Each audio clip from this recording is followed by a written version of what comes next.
So I like the song. And I know. I'm excited. I'm going to keep it for my opening for tomorrow. So hopefully the team at the back will change up Usher to Sexy Back. So we'll work with that. And it kind of works with the conversation we're about to have now, because we've had robots on stage. Mm-hmm. I think if Mick and Shane would have had it their way, we would have had a humanoid as well, or whatever. You don't know if we might be. And I'm throwing it out there. We never know. Maybe next year this might be coming. So, and everything here so far around AI has gotten people excited because there's gadgets and there's something that people want to interact with.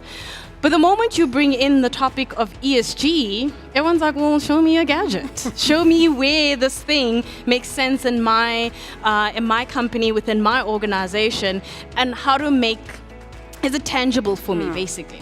So let me start with you, Leila, and let's talk about the idea of ESG. I mean, we've come a long way from talking about ESG, sustainability, and various other, topics around that space. Where are we right now with the ESG conversation, especially when a lot of people will be thinking, well, if the West can't make sense of it, how are we here in Africa supposed to take it seriously? Yeah. I think you have a way better chance of getting it right. Keliwe, let me come to you. I mean, how are you and the team at Old Mutual defining ESG, and how has that definition evolved for you guys within the organization? Let's come to you, Arturo. I mean, as we talk about, AI, part of some of the things that we talked about was around the misconceptions around what AI will do when it comes to the workspace, etc. But there may also be misconceptions around the ESG space that you may have come across over the years. Also, given the space that you're in right now, what comes top of mind when it comes to those misconceptions, and have we dispelled them? Yeah, I think we're far from dispelling them. Okay, so let me stick with the two of you for my next question. Because we've been talking about ESG, people hear environmental, social governance. And then depending on how you define it, some people can say, well, I already do that as part of CSI within my organization. We care, we do good, we go out into those communities.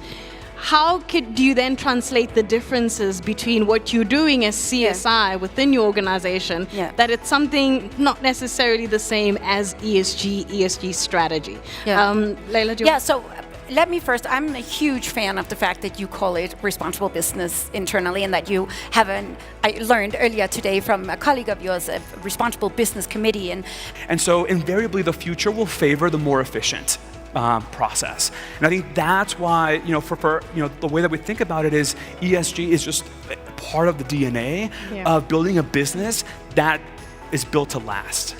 With that said, if you're viewing ESG as how to future-proof your business, and I love the fact that you borrowed from our hashtag, thank you so much. So are investors buying into it? Like from your interactions with the investment community and those who want to plug in money in what you're doing or what your peers are doing in the same space, do they care about that ESG? A lot of it is about personalizing the strategic direction for yourselves in your own company and being clear around what that disclosure needs to look like to be more impactful. Let me stay with you here. Then to what extent do you work? I mean, you're in financial services, yet you also have the side that is investing in funds and in companies for your clients, for your customers. To what extent do you work with those companies to guide them as they try and meet those ESG targets? Because you don't necessarily want to walk away, they've got a great business model. It's just that maybe one or two things might need to be re-looked at differently. To what extent do you walk with them as they do that? I think it firstly has to start with ourselves as a company and being committed to that journey ourselves. It's been such a really fun conversation. We could have gone on for another 10, 15 minutes or so, but we're going to pause the conversation. Thank you so much, Keliwe, Leila, and of course yourself, Arturo, for joining us for this panel discussion. So we are going to be continuing with the rest of the program. Thank you to my panelists. They've been really great. Let's give them a round of applause.